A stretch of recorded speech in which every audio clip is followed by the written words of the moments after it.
Hey everyone, so welcome back to our YouTube channel. और आज का जो अपना टॉपिक रहेगा इमर्जिंग टेक्नोलॉजीज का, इसका का 8 चैप्टर की पार्ट 2 रिवीजन वीडियो। ठीक है, तो लास्ट वीडियो हमने ऑलरेडी अपलोड कर दी, उसका लिंक आपको डिस्क्रिप्शन बॉक्स में मिल जाएगा। ठीक है, चलो स्टार्ट करते हैं बिना टाइम वेस्ट करें आज का चैप्टर। तो लास्ट टॉपिक में हमने जो कर रहे थे वो अराउंड एडवांटेजेस और कैरेक्टरिस्टिक ऑफ क्लाउड कंप्यूटिंग कर लिया था, और हमने ये वाला पार्ट स्किप किया था। ठीक है, तो आज वहीं से स्टार्ट करेंगे, क्लाउड कंप्यूटिंग सर्विस मॉडल। तो इसमें जो मेन चीज़ है, जहाँ पे आपको देखो आइडिया तो आपको है, बट आपको रिकॉल कराना है प्रॉपरली, तो वो मेरा काम है रिवीजन में क्विकली रिकॉल कराना, भाई क्या क्या था। ठीक है, तो चलो स्टार्ट करते हैं। सबसे पहले स्टार्ट करो यहीं से। The national institute of standards and technology ने डिफाइंस करें 3 बेसिक सर्विस मॉडल।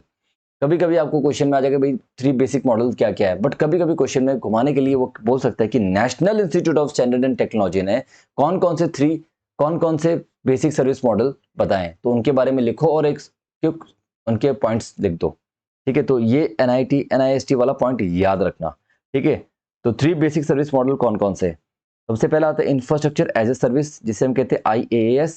सेकंड आता है अपना प्लेटफॉर्म एज ए सर्विस, जिसे हम कहते हैं PaaS। And then software as a service, उसे हम कहते हैं SaaS। ओके, तो ये रहता है। तो इस तरह से अपना सामने चलेंगे। तो सबसे पहले स्टार्ट करते हैं infrastructure as a service. Basically नाम से पता चल रहा है कि हार्डवेयर लेवल सर्विसेज यहाँ मिलने वाली है मुझे, कोई सॉफ्टवेयर लेवल नहीं है, कोई सॉफ्टवेयर नहीं है, कुछ नहीं है, हार्डवेयर लेवल सर्विस मिलेगी। तो वही यहाँ पे लिखा है, हार्डवेयर लेवल सर्विस है।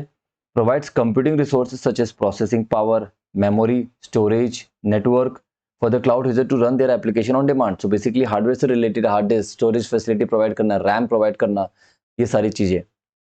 मेमोरी को आप रिलेट कर दो रैम से, स्टोरेज को आप रिलेट कर दो हार्ड डिस्क के प्रोसेसिंग पावर को आप रिलेट कर दो CPU से। ठीक है, कोई राइजन का होते हैं, कोई इंटेल के होते हैं, तो ये आपको दिमाग में रहना चाहिए।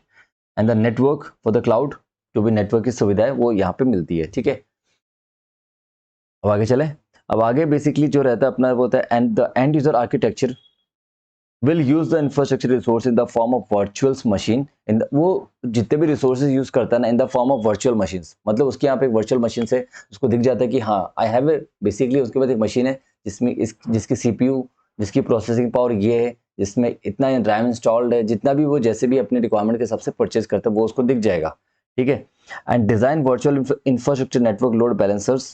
ठीक है, और एग्जाम्पल जो है इसके, जो फेमस एग्जाम्पल है IaaS के, वो आता है Amazon वेब सर्विसेज और गूगल कंप्यूट इंजन। तो Amazon वेब सर्विस तो आपने AWS सुना ही होगा। ठीक है, और गूगल कंप्यूट इंजन नहीं सुना तो अभी याद कर लो। ठीक है, चलो अब आता है नेक्स्ट क्वेश्चन जो आप आता अपना कि इंफ्रास्ट्रक्चर एज ए सर्विस ये क्या क्या सर्विसेज प्रोवाइड करता है। Typical IaaS providers may provide the following services. ये सारी सर्विसेज प्रोवाइड करती है। ये 4 पॉइंट बहुत अच्छे से याद रखने हैं आपको। पहला आता है compute, then network, storage and then load balancers. ठीक है, कंप्यूट में कहीं ना कहीं कंप्यूटेशंस होगा, CPU का यूसेज होगा, तो वो वाली सर्विसेज की बात यहाँ पे करता है। बट यहाँ पे जो आपको अपने आंसर में जो वर्ड यूज करने होंगे कुछ, वो आता है वर्चुअल सेंट्रल प्रोसेसिंग। तो कंप्यूटिंग स्टार्टिंग से पढ़ता हूँ। Computing as a service include virtual central processing inputs and virtual main memory for the virtual machines data provision to the end users. तो यहाँ पे वर्चुअल का वर्ड यूज करना बहुत जरूरी है। ये नहीं कि डायरेक्ट सेंट्रल प्रोसेसिंग लिख दिया, मेमोरी के बारे में लिख दिया, नहीं।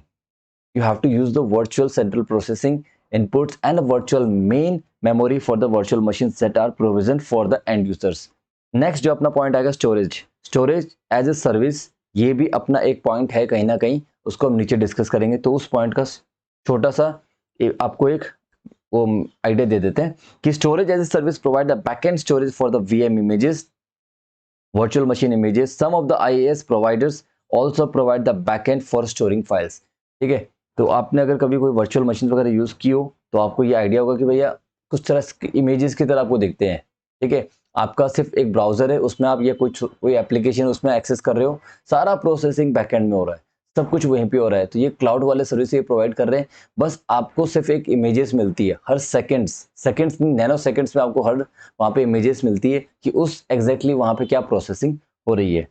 ठीक है, तो अब आता है नेटवर्क एज ए सर्विस। ये भी एक अपना सर्विस मॉडल में आता है। तो इस provide a virtual network computing such as virtual routers, switches, bridge for the virtual machine. तो यहाँ पे आपको जो मेन अपने को देखने को मिल रहा है कि हर जगह अपने को एक वर्चुअल का वर्ड यूज करना है, क्योंकि इंफ्रास्ट्रक्चर ये नहीं कि आपके क्लाउड कंप्यूटिंग वाले आपके घर में आके हाई फाई इंफ्रास्ट्रक्चर लोड कर रहे हैं, नहीं, वो सारा कुछ उसके पास ही, वो सिर्फ आपको सर्विस दे रहा है। तो उसे हम कहते हैं इंफ्रास्ट्रक्चर एज ए सर्विस। कुछ समझ में आया आपको? तो ये 4 पॉइंट है जिसमें से 3 पॉइंट अब ईजी है और चौथा जो पॉइंट है वो आपको शायद क्लिक ना हो एग्जाम में, जल्दी से क्लिक ना हो, तो उसको अच्छे से देखना है। लोड बैलेंसर जो पॉइंट है ये किसका पॉइंट है? IaaS का सर्विस क्या क्या प्रोवाइड करती है उसका एक पॉइंट है load balancers. What is that? Load balancing as a service may provide load balancing capability, load balancing capability at the infrastructure layer। ये तो बड़ा इजी सा याद हो भी गया होगा और समझाने को इसमें कुछ भी नहीं है। तो ये 4 पॉइंट है याद रखने हैं, compute, network, storage and load balancer. ठीक है, now next part is characteristic. इसमें अभी थोड़ा सा हम टाइम लगाएंगे समझने के लिए, फिर बाद में जो फर्दर जो अपने पैस है सैस है उनको उसमें ज़्यादा टाइम नहीं लगेगा। ठीक है, तो सबसे पहले characteristic of IaaS as a service, sorry are as follows. ठीक है, तो इसकी क्या क्या है? Web access to the resources. ये क्या दे रहा है आपको? वेब एक्सेस दे रहा है to the resources. It enable the IT user to access the infrastructure resources over the internet. तो it enable the IT user, basically you और me, to access the infrastructure जो कि रिसोर्सेज वहां पे रखे हुए over the internet. Using the internet I can access the internet. तो web access to the resources. ठीक है, when accessing huge computing power the IT user need not get physical access to the server। ठीक है, ये नहीं कि वहां पे जाके वो काम करेगा, नहीं, उसको वेब एक्सेस मिलेगी थ्रू इंटरनेट। ठीक है, इज दैट क्लियर? बस ये पॉइंट आपको एज इट इज याद हो जाए तो बहुत अच्छी बात है, सोने पे सुहागा हो जाएगा। तो web access to the resources याद रखना। अंदर का पॉइंट तो आप आंख बंद करके लिख लोगे, मुझे पूरा कॉन्फिडेंस है। सेकंड आता है centralise management. Resources distributed across the different part. ऐसा होता है कि कोई हार्ड डिस्क एक अलग वेयर हाउस में, रैम अलग वेयर हाउस में। एग्जाम्पल के तौर पे समझो, are control from any management console that ensure effective resource management and effective resource utilisation. और इसका कुछ सेटअप इस तरह रहता है कि भैया वहां से हार्ड डिस्क में से डेटा ले रहा है और यहाँ पे रैम यूज करके प्रोसेसिंग कर रहा है और CPU में सारा डेटा वहां जाके प्रोसेसिंग हो रहा है। बेसिकली एक प्रॉपर सेंट्रलाइज मैनेजमेंट इसका। ठीक है, तो distributed across the different part are controlled from a management console and that ensure effective resource management and resource utilization। Third point आता है elasticity and dynamic scaling। Depending upon the load, IaaS service can provide the resources and elastic services where the usage of the resources can be increased or decreased according to the requirement। Scalability हमने पहले भी discuss किया हुआ point. मेरी requirement जैसे ऊपर नीचे होती रहती है उसके हिसाब से मुझे सर्विस मिलती रहती है। तो इलास्टिसिटी एंड डायनामिक स्केलिंग। ठीक है, डिपेंडिंग अपॉन द लोड, अगर लोड ज़्यादा है तो वो लोड ज़्यादा सर्विस देगा। अगर हमने लोड कैपेसिटी हमने ले रखा है कि अराउंड हमारे जो जितने भी प्रोसेसिंग होंगे वो 8 कोर्स में प्रोसेसिंग होंगे। अब ये 8 कोर्स क्या होता है? ये बेसिकली आप जो CPU यूज कर रहे हो, जैसे इंटेल में बाय डिफॉल्ट 4 कोर्स मिलते हैं। ठीक है, जिस तरह राइजन में आजकल 4, 6, 8 लैपटॉप में आने लग गए। तो ये चीज है, कोर्स होते हैं। Course basically it's kind of A hardware equipment होता है कोर्स। ठीक है, तो इस पे लंबा जिक्र नहीं करना मेरे को भी। Elasticity and dynamic scaling, basically depending upon the load, IaaS can provide the resources and elasticity services where the usage of the resources can be increased and decreased according to the requirement। अब आता है shared infrastructure, 1 to many delivery model. ये point याद रखना, 1 to many। आगे हम use करेंगे इसको दूसरों की कैरेक्टरिस्टिक से लिंक करने के लिए। ये क्या? 1 to many delivery model and allows multiple user to share the same physical infrastructure and thus ensure high resource utilisation. तो 1 to many मतलब एक जगह अगर हमने हार्डवेयर सेट कर दिया तो सिर्फ एक बंदा उसको एक्सेस नहीं कर रहा है, अलग अलग डिफरेंट यूजर, मल्टीपल यूजर्स उसको एक्सेस कर रहे हैं और अपनी कंप्यूटेशन CPU अपनी प्रोसेसिंग करवा रहे हैं, अपने जो भी उनको काम करना है वो उनका काम हो रहा है। Is that clear? चलो ये वाला पॉइंट भी अगर अपना क्लियर है तो आगे बढ़ते हैं। मीटर्ड सर्विस बेसिकली क्या है? Allow user to rent the computing resources instead of buying it. The service consumed by the IT user will be measured and user will be charged by the IaaS provider based on the amount of the usage। अगर for example Amazon web service में ले रहा हूँ, ठीक है, तो मैंने use किया अराउंड 1 टेराबाइट, तो उसके हिसाब से वो चार्ज करेगा। मेरे को चाहिए एक हाई फाई 32 GB का रैम उसमें इंस्टॉल होना चाहिए, मेरी जितनी भी प्रोसेसिंग होगी वो उसके हिसाब से होंगी। अब मैं अगर उसमें ऑफ हूँ तो वो कहीं और किसी और को भी उस टाइम एलोकेट कर सकता है, बट जब जैसे मैं आऊँगा वो वापस मुझे एलोकेट कर देगा। तो ये उनका अपना सिस्टम रहता है। तो इसमें सारे बड़े कॉमन से पॉइंट है, बट शब्दों का थोड़ा सा अलग इस्तेमाल किया गया, तो ये चीज़ का आपको ध्यान रखना है। तो मैं फिर से बोलता हूँ, कैरेक्टरिस्टिक है, अपने 5 पॉइंट है, मैं मेन पॉइंट जो समझा के देख चुका हूँ आप लोग को। अब आपको क्या करना है, एक कॉपी बनाइए और उस कॉपी में क्या लिखना है, इस तरह से एक 3 लाइन की फ्रेमिंग बना दो। ठीक है, इस तरह से, ठीक है, एक लंबी सी लाइन एंड देन दिस, एक अलग अलग कर दो। अभी हम लोग जो पढ़ रहे हैं वो पढ़ रहे हैं IaaS, ठीक है। उसके बाद हम पढ़ेंगे PaaS, that is platform as a service. उसके बाद सॉफ्टवेयर एज ए सर्विस, ठीक है। उसके बाद आपको लिखना है इसमें जो सर्विसेज, IaaS सर्विसेज क्या क्या प्रोवाइड करता है वो लिखना है, सर्विसेज प्रोवाइडेड, ठीक है। और उसके बाद इसके 4 पॉइंट थे, 1 2 3 4 करके, that is compute, network, storage and load balancer. ये 4 पॉइंट है, याद रखना है। अब उसके बाद इसके नीचे आपको कैसे लिखना है, ये अपना ऐसे चलता रहेगा, ये हम बाद में फिलअप करेंगे। उसके बाद आपको कैरेक्टरिस्टिक, इस तरह से अगर आप फ्रेम कर दोगे तो चीज़ें बहुत आसान हो जाएगी। अब कैरेक्टरिस्टिक में क्या क्या है, तो ये 1 2 3 4 5 पॉइंट्स अपने basically web as a service, web access था ना, हाँ वेब, हाँ यही तो है। तो इस तरह आपको ये फ्रेमिंग लिखनी, कैरेक्टरिस्टिक। और उसके बाद अगर जगह में बचेगी आपके पास तो डिफरेंट इंस्टेंसेस ऑफ IaaS, तो ये सब आपको लिखना है, अभी हम नीचे पढ़ेंगे उसको, ठीक है। तो इस तरह से आप एक चार्ट बना लो, ठीक है। और अभी बना लोगे तो बच जाएगा टाइम, बाद में बनाओगे तो डबल मेहनत लगेगी, ठीक है। चलो अब आते हैं कैरेक्टरिस्टिक, फिर से पढ़ा रहा हूँ, पॉइंट रिकॉल करा रहा हूँ। Web access to the resources, फटाफट लिख लो। नंबर 1, डिमांड का ऊपर नीचे होना, इलास्टिसिटी एंड डायनामिक स्केलिंग, ठीक है। स्केलेबिलिटी याद आ रहा है कुछ, तो स्केलेबिलिटी का पॉइंट यहाँ पे है बट शब्द का थोड़ा अलग है, इलास्टिसिटी एंड डायनामिक स्केलिंग, ठीक है। Web access to the resources, elasticity and dynamic scaling, and उसके बाद सेंट्रलाइज मैनेजमेंट। ये सारे इजी इजी पॉइंट्स है, ठीक है। Shared infrastructure, 1 to many delivery हो रही है, एक जगह रिसोर्सेज रखा हुआ है और many user, multiple users access कर रहे हैं। और उसके बाद मीटर्ड सर्विस, तो बेसिकली यहाँ पे वो मीटर बेसिकली वो रेंट कर लेता है सर्विसेज इंस्टेड ऑफ बाइंग, ठीक है। कंप्यूटिंग रिसोर्सेज को क्या करता है, वो रेंट करता है इंस्टेड ऑफ बाइंग, तो ये फैसिलिटी उसको मिलती है। तो ये 5 पॉइंट अच्छे से याद होने चाहिए। नंबर 1 क्या बोल रहा है, web access to the resources, elasticity and dynamic scaling, meter services, और अपना शेयर इंफ्रास्ट्रक्चर, बस, और centralise management. That's it. Is that clear guys? I hope this is clear. अब आता है डिफरेंट इंस्टेंसेस, तो बेसिकली मैंने ऊपर आपको पहले बताया था कि और भी बहुत सारे इसके इंस्टेंसेस होंगे IaaS के, जिसमें हमने ऊपर पढ़ा था, ऊपर जो हमने पॉइंट पढ़े थे ना, नेटवर्क, तो यहाँ पे एक आगे network as a service, storage as a service, तो यहाँ पे आपको ये चीज देखने को मिलेगी। अब सबसे पहले पढ़ लेते हैं what is NAS, basically network as a service क्या है। ये क्वेश्चन क्या रहेगा, what are the different instances of IaaS। Confuse नहीं होना क्योंकि बहुत सारे ऐसे सर्विस मॉडल आने वाले टाइम में आगे आपको देखने को मिलेंगे। तो अभी आप क्या different instances of infrastructure as a service पढ़ रहे हो, तो इसमें सबसे पहला हेडिंग क्या है, नेटवर्क एज ए सर्विस, ठीक है। तो उसको पढ़ते हैं।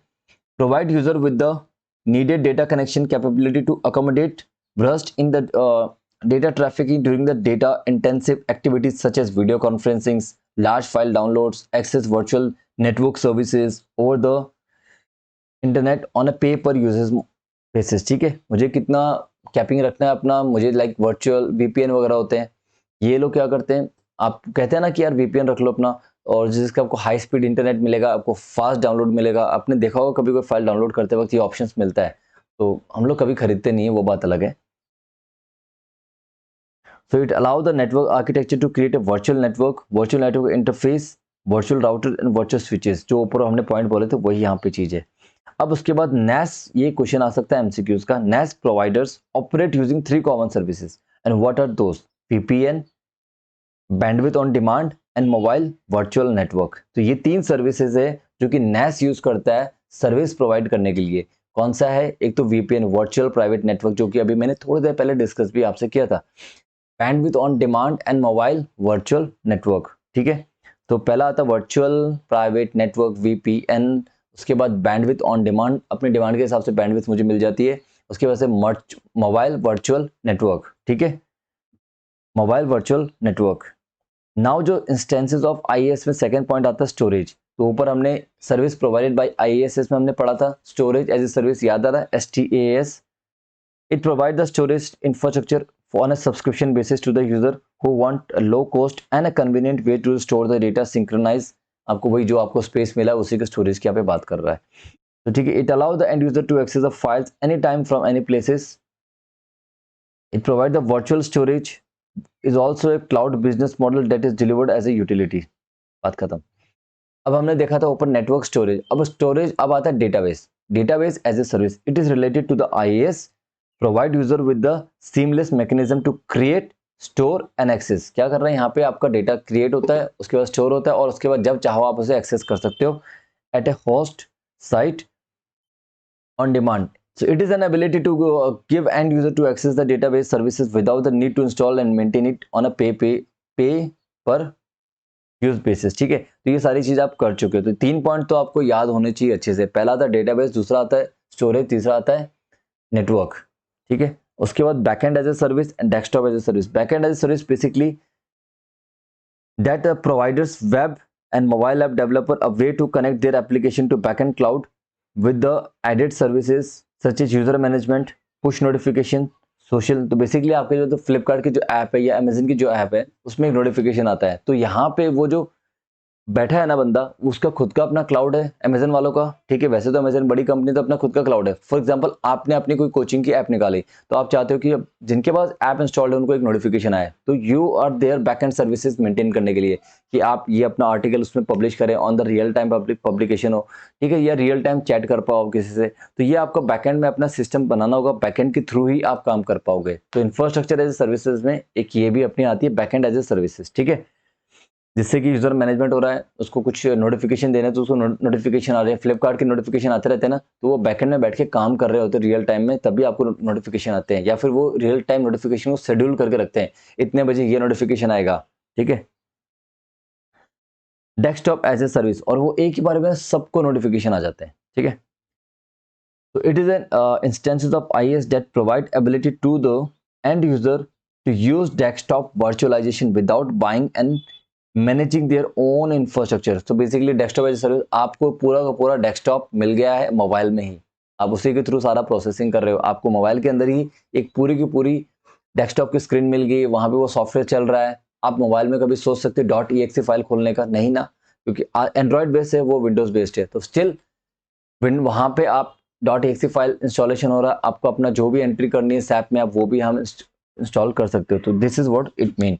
और आजकल जो ऐप आ चुकी है वो बेसिकली क्या करती है, आपका जो भी डेटा होता है प्रोसेसिंग कर देती है ऑन द क्लाउड, कि जैसे आपने नॉर्मली आपने किया होता है। ठीक है, so backend responsibility for the data storage, backend security and upgrades.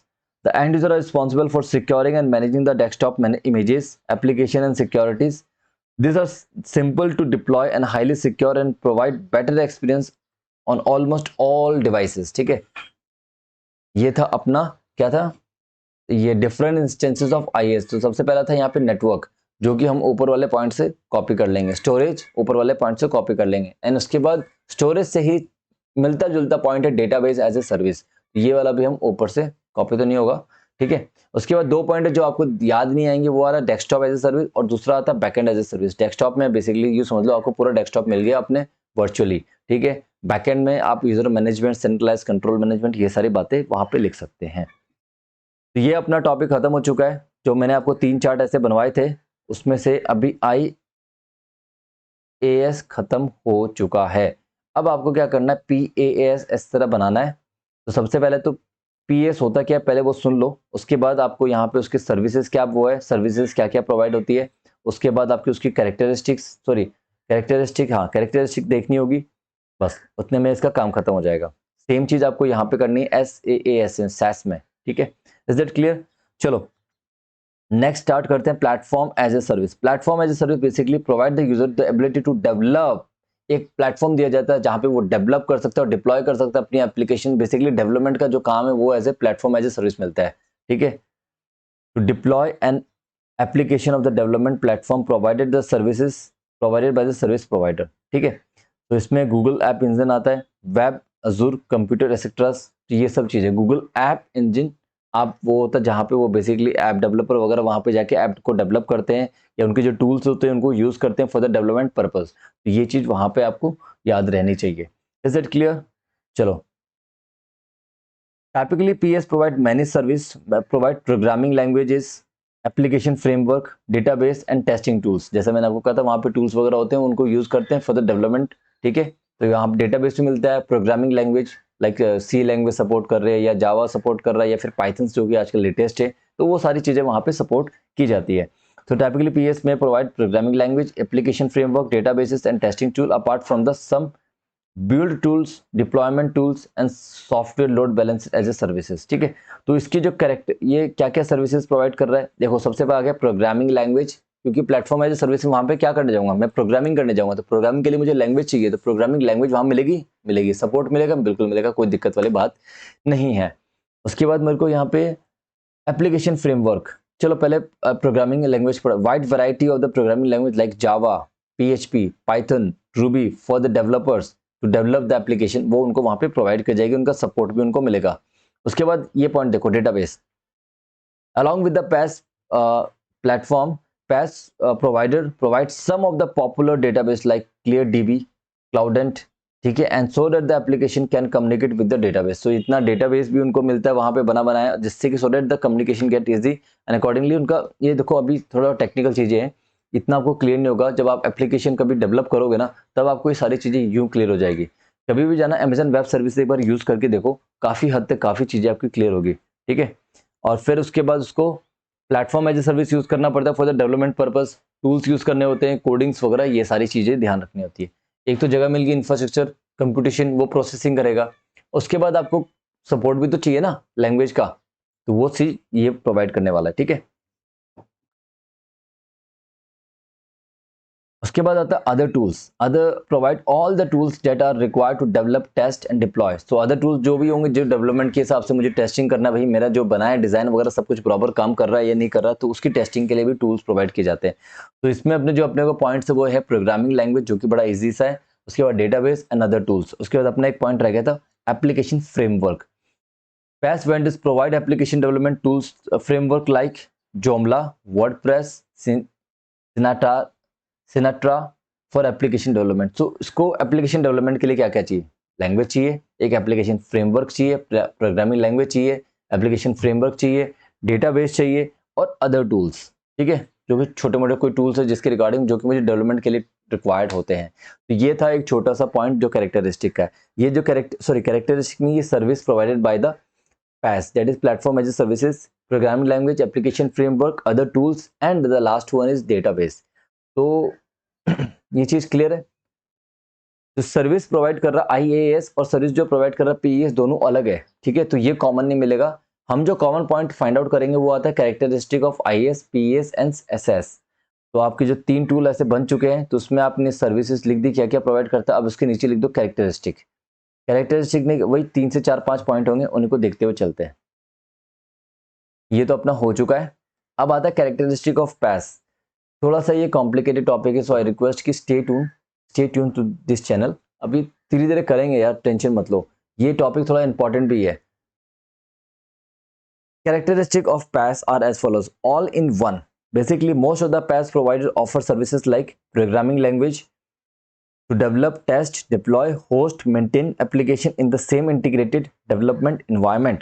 So all in one है ये। बेसिकली आपको सारी सर्विसेज मिलती है, प्रोग्रामिंग की मिलती है, टेस्ट की मिलती है, डिप्लॉय करने की मिलती है, और आप खुद होस्ट कर सकते हो वहां से बैठे बैठे।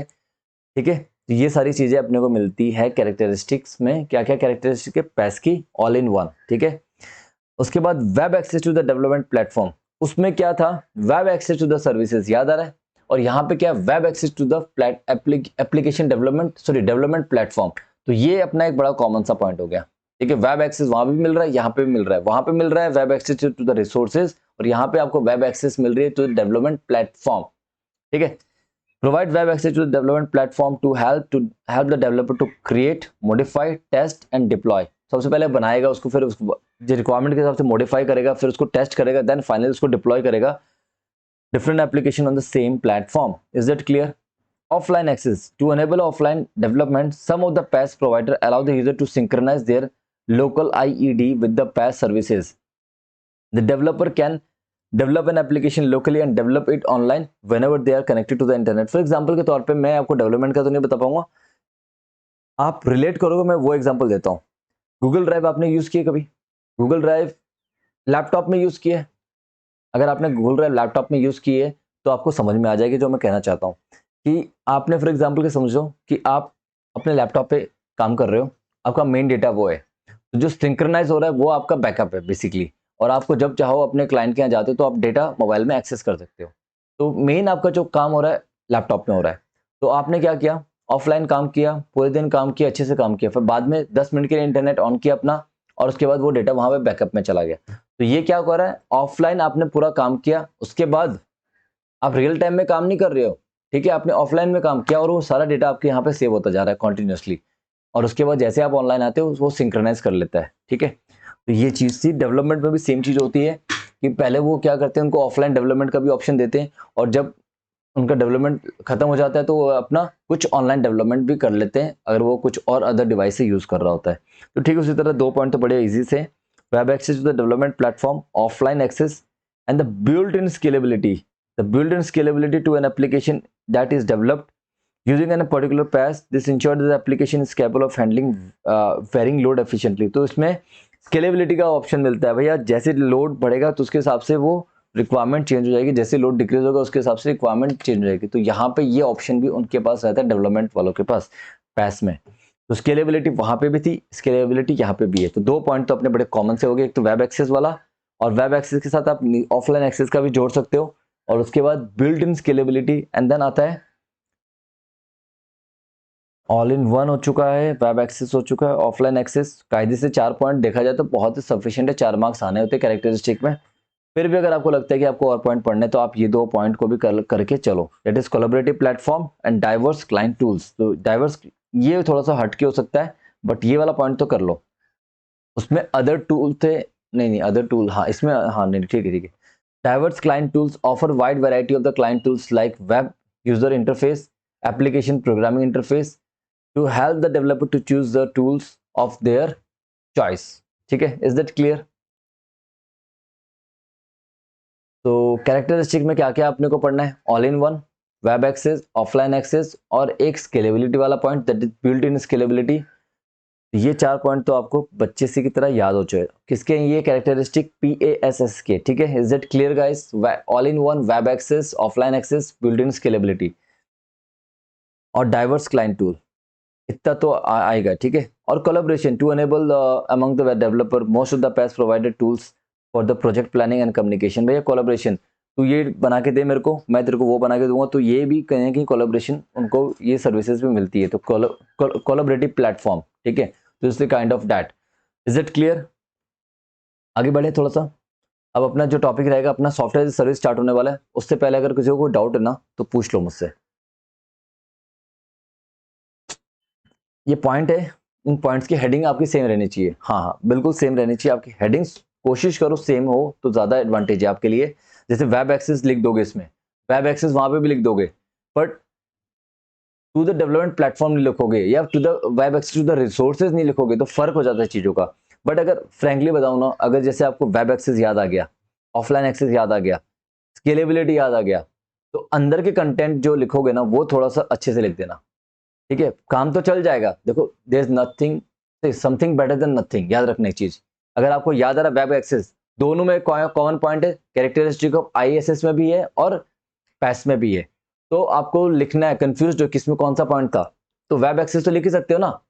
अगर आपको याद आ गई web access to the resources तो बहुत अच्छी बात है, web access to development platform तो बहुत अच्छी बात है, ये प्लस पॉइंट ही रहेगा आपके ऊपर, ठीक है। तो web access to the platform लिख लो, ऑफलाइन एक्सेस लिख लो, और बिल्ट इन स्केलेबिलिटी भी आप लिख सकते, ये स्केलेबिलिटी वर्ड यूज कर सकते हो, बट प्रेफरेंस है कि जैसा दिया है हेडिंग पॉइंट वैसा ही यूज करो, उसको ऊपर नीचे मत करो, तो एडवाइस देगा। क्योंकि क्या होता है, एग्जामिनर जब चेक करता है ना तो हेड पॉइंट देखता है, अरे बात सेम है, अरे बात सेम है, तो आपको फटाफट मार्क्स दे जाता है, तो आपको एक कॉन्फिडेंस आता है भाई बंदे को पता है कुछ।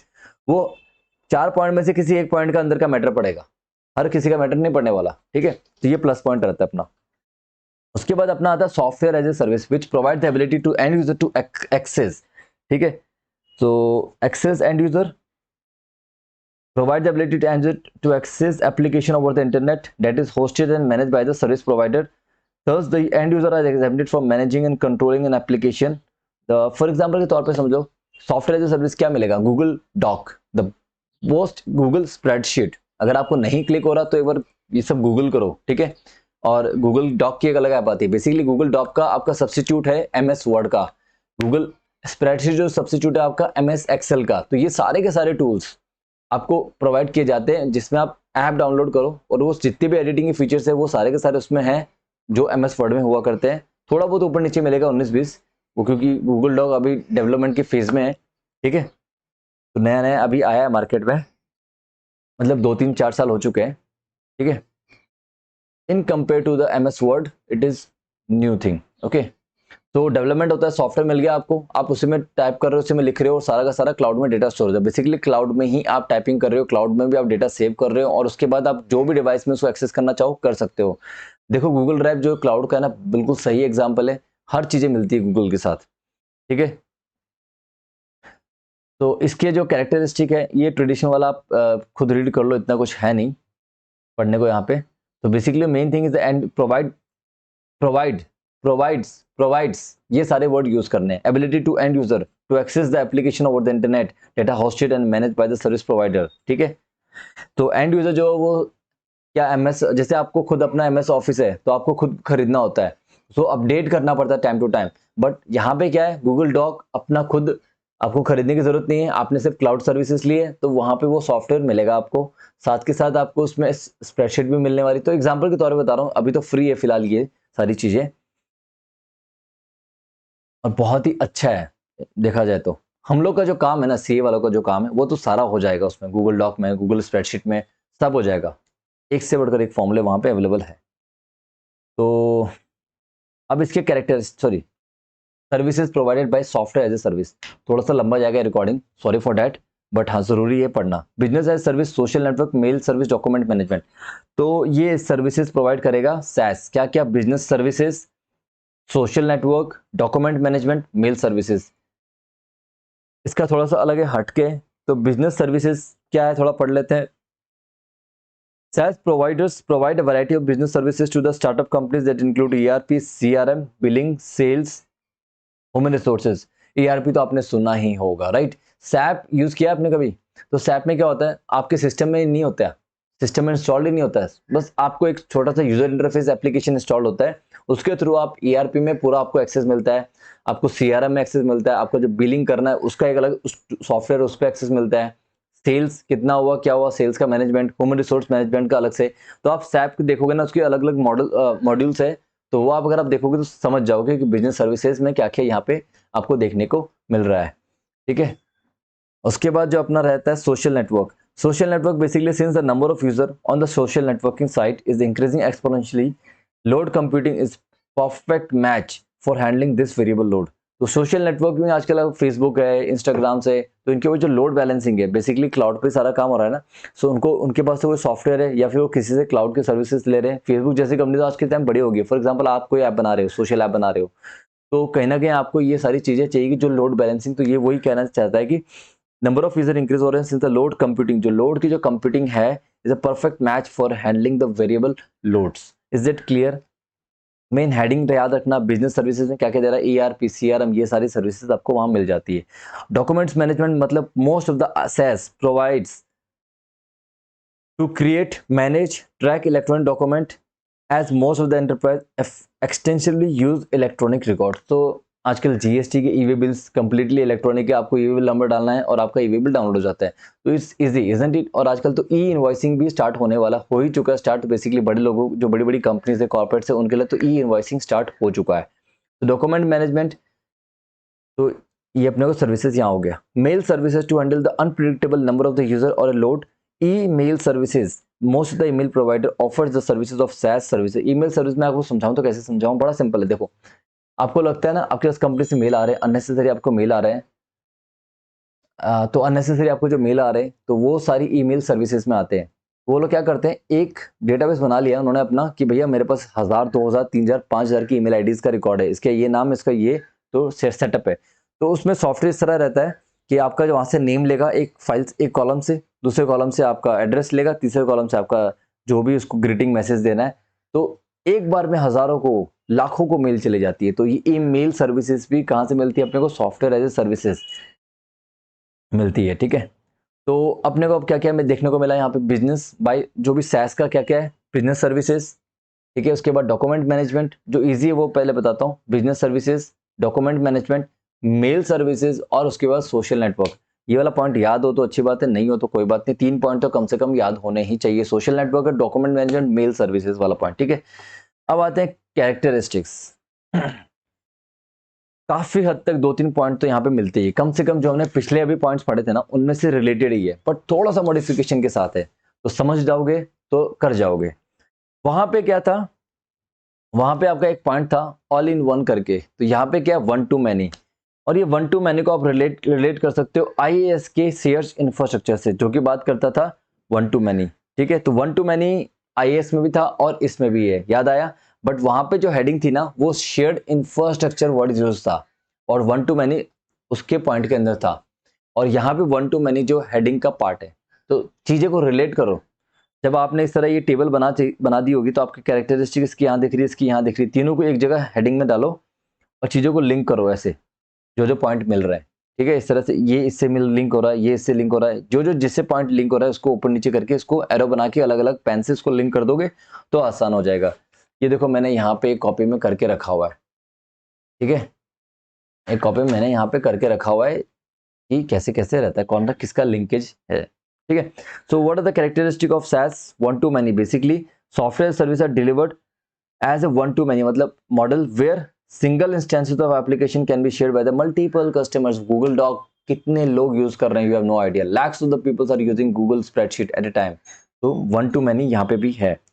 उसके बाद आता है वेब एक्सेस। वेब एक्सेस में क्या, allow the end user to access application from any location of the device in the connect is device is the connected to the internet। तो जितने भी अपने एंड यूजर को क्या प्रोवाइड करती है, from any location web access मिलता है। वेब एक्सेस तीनों का कॉमन पॉइंट हो गया। ठीक है, वेब एक्सेस वाला तो तीनों का कॉमन पॉइंट हो गया। उसमें वन टू मैनी यहाँ पे, और सेकंड में सॉफ्टवेयर एज प्लेटफॉर्म में ऑल इन वन था, और वन टू मैनी इसमें भी आ गया। तो दो पॉइंट अपने बड़े कॉमन हो गए, एक तो वेब एक्सेस वाला, एक वन टू मैनी वाला, और उसमें ऑल इन वन, एंड अभी थर्ड हमने पढ़ा वन टू मैनी। अगर अभी भी आपने ये चार्ट नहीं बनाया तो लिंक करने में दिक्कत हो जाएगी, और ये पॉइंट्स याद नहीं होते हैं ऐसे, मैं सच बता रहा हूँ। और ये टॉपिक इतना ज़्यादा कॉम्प्लिकेटेड है ना, आप घंटों घंटों भी वीडियो देख लोगे ना किसी की तो चीज़ें नहीं होने वाली। और यहाँ पे मैं लिंक करके इसको बना रहा हूँ। ठीक है, तो डोंट मिस, ये बना लो कॉलम, वीडियो को पॉज करके, अभी भी टाइम है। तो one to many web access allow the end user to access application from any location. ठीक है, सेंट्रलाइज मैनेजमेंट, ये कॉमन पॉइंट अपने को कहाँ से मिलेगा, IaaS से। ठीक है, तो उसमें भी था। Since SaaS services are hosted and managed from the central location, the SaaS provider perform the automatic update to ensure that each customer accessing to the most recent version वगैरह, वही कॉमन से पॉइंट है। ठीक है, multi device support, ये जो software from any and user, desktop laptop tablet smartphone, कहीं से भी आप यूज कर सकते हो। ठीक है, आपको पता है एक ऐप्स आती है आजकल मोबाइल में कि आप मोबाइल में ही ऐप डेवलपमेंट कर सकते हो, ऑल्दो वो चार्जेबल होता है, बट स्टिल एक बेसिक सा ढांचा ऐप का आपको देखने को मिल जाएगा। तो गूगल प्ले स्टोर में जाके सर्च करना ऐप मेकर करके, ये ऐसे कुछ आपको मिल जाएगा। ठीक है, ऐप डेवलपमेंट करके तो मिल जाएगा कुछ ना कुछ आपको फॉर श्योर। बेटर स्केलेबिलिटी, उसमें क्या था, बिल्ट इन स्केलेबिलिटी हमने कहीं पढ़ा था, और यहाँ पे स्केलेबिलिटी। तो most of the SaaS services leverage PaaS and the IaaS for its development ensure a better scalability than the traditional software। तो सॉफ्टवेयर में जितनी जो पहले हुआ करते थे उससे बेटर स्केलेबिलिटी यहाँ पे अपने को देखने को मिलेगी। हाई अवेलेबिलिटी, सॉफ्टवेयर की जो अवेलेबिलिटी होती है 99.9% टाइम आपको अवेलेबल नहीं लगेगा। ऐसा नहीं कि कभी कभी ऐसा होता है 0.01% चांसेस ऐसा होता है कि भैया अवेलेबिलिटी ना हो। ठीक है, of the end user as the proper backup and recovery mechanism are implemented। ठीक है, आपने को डेटा दिया तो उसका एक कॉपी यहाँ होता है, इंस्टेंटली उसका एक कॉपी बैकअप में भी रखा जाता है, और उसका एक कॉपी बैकअप के बैकअप में भी रखा जाता है। तो कभी कभी अगर फॉर एग्जांपल मेरा एक सर्वर काम नहीं कर रहा तो दूसरे सर्विस जो बैकअप सर्वर था वहां से वो आपको एक्सेस मिलेगा। ठीक है, और वो भी अगर काम नहीं कर रहा तो जो तीसरा सर्वर है वहां से भी मिलेगा। इवन तो आजकल तो इतने मल्टीफोल्ड बैकअप्स रखे जाते हैं, पूछो मत। इंक्रीमेंटल बैकअप वगैरह आपने पढ़ा होगा पहले, जो कि हम आगे वाले चैप्टर्स में करेंगे। ठीक है, तो AIP integration, the capability of integration with other software services through API। तो बेसिकली इंटीग्रेशन करना एक सॉफ्टवेयर दूसरे से, डेटा इंपोर्ट एक्सपोर्ट करना, तो ये सारी फैसिलिटी भी यहाँ पे मिलती है।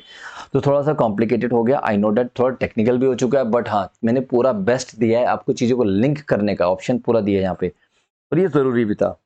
तो कैरेक्टरिस्टिक में क्या क्या जो कॉमन पॉइंट है वो आता है one to many, web access वाला, सेंट्रलाइज मैनेजमेंट, और बेटर स्केलेबिलिटी वाला पॉइंट। तो कॉमन चीज आपको क्लिक हो रही है। तो अब ऐसे अपने पास जो पॉइंट आ चुके हैं कि स्केलेबिलिटी सब में डाल दो। ठीक है, तीनों में कॉमन है, मतलब शब्द का थोड़ा हेरा फेरी हुआ है बट कॉमन सा पॉइंट है। सेंट्रलाइज मैनेजमेंट दो में कॉमन है, IaaS में और SaaS में। ठीक है, और पैस में क्या वर्ड यूज होता है? कोलैबोरेटिव प्लेटफॉर्म, ठीक है। Web access to the resources, web access to the platform and web access to the, ये किसको? To the end user from any location, ये एक्सेस देता है। One to many, all in one, और वहां पे शेयर्ड इंफ्रास्ट्रक्चर था। याद आ रहा पॉइंट? चलो, आई होप हाई अवेलेबिलिटी वाला पॉइंट भी आप डाल सकते हो, और एआईपी इंटीग्रेशन सॉफ्टवेयर की बात करें तो यहाँ पे एआईपी इंटीग्रेशन वाला पॉइंट कहने के डाल सकते हो। उसके बाद लास्ट पॉइंट है अपना, ये बोलता है डिफरेंट इंस्टेंसेस ऑफ सैस क्या क्या होंगे। जैसे डिफरेंट इंस्टेंसेस ऑफ आईएस हमने पढ़े थे, जिसमें था अपना हार्ड सॉरी उसमें अपना था network as a service, software sorry network था, स्टोरेज था और डेटाबेस था। हाँ, नेटवर्क, स्टोरेज, डेटाबेस, और उसके बाद दो और थे, डेस्कटॉप और बैकएंड। अब आता है सैस में क्या क्या इंस्टेंसेस है। So different instances of SaaS are testing, API, email. तो बड़ा ईमेल्स है, testing as a service, API as a service, अंदर का मैटर आप खुद पढ़ लो, बड़ा इजी सा है। ईमेल एज ए सर्विस, तो इसमें कुछ टेक्निकल है ही नहीं, आप वीडियो को पॉज करके खुद पढ़ लो एक बार। तो testing as a service, API as a service और ईमेल एज ए सर्विस, ये अपना है different instances of SaaS. And जैसे कि हमें पता भी हमने तीन पढ़े थे, infrastructure as service, software as service और प्लेटफॉर्म एज ए सर्विस। तो ठीक उसी तरह अदर्स क्लाउड सर्विसिंग मॉडल भी होते हैं। तो इसका इतना हेडिंग में इन डेप्थ जाने का कोई मतलब नहीं है, बस हेडिंग एक बार नजर घुमा लो, आपके लिए उतना सफिशिएंट है।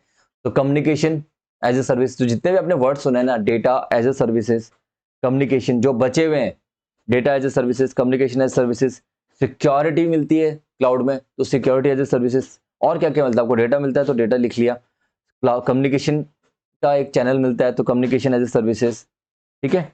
जैसे यूट्यूब कम्युनिकेशन, ऑनलाइन स्ट्रीमिंग, और आइडेंटिटी एज ए सर्विसेज। तो आइडेंटिटी मैनेजमेंट भी होता है कि एंड यूजर जो है उसका आइडेंटिटी कैसे, फॉर एग्जांपल के तौर पे समझो कि आपके पास फिंगरप्रिंट डिवाइस है, तो आपको उसको एनक्रिप्ट कर दिया कि मैं जब तक फिंगरप्रिंट नहीं दूंगा तब तक वो डिवाइस, मेरा जो सॉफ्टवेयर है, मेरा जो भी एप्लीकेशन है, उस पर एक्सेस नहीं मिलने वाली। तो वैसे ही आप आई रेटिना स्कैन या फेस स्कैन, ये सारी चीजें आप कर सकते हो। तो इससे क्या होता है? आइडेंटिटी मैनेजमेंट, और बेसिक अपना आइडेंटिटी मैनेजमेंट का रहता है कि एक यूजर आईडी और पासवर्ड, तो ये तो आपको मिलता ही मिलता है, right? Is it that clear? So इस वीडियो को यहीं पे पॉज करते हैं, और ये टॉपिक थोड़ा सा लंबा था, टेक्निकल था, और उसके बाद अपना एक लास्ट वीडियो बनेगा जिसमें हम थोड़ा बहुत मिसलेनियस टॉपिक है, और करीबन उस वीडियो से भी आपको करीबन 4 to 8 मार्क्स का एवरेज मिलेगा, और वो ज़्यादा लंबा वीडियो नहीं होगा, शॉर्ट में ही उसको हम खत्म करके चलेंगे। तो guys, thank you so much watching this video, और मेरा लास्ट में एक बड़ा सा प्यारा सा मैसेज आप सबके लिए, like, subscribe and share. Thank you so much, bye bye.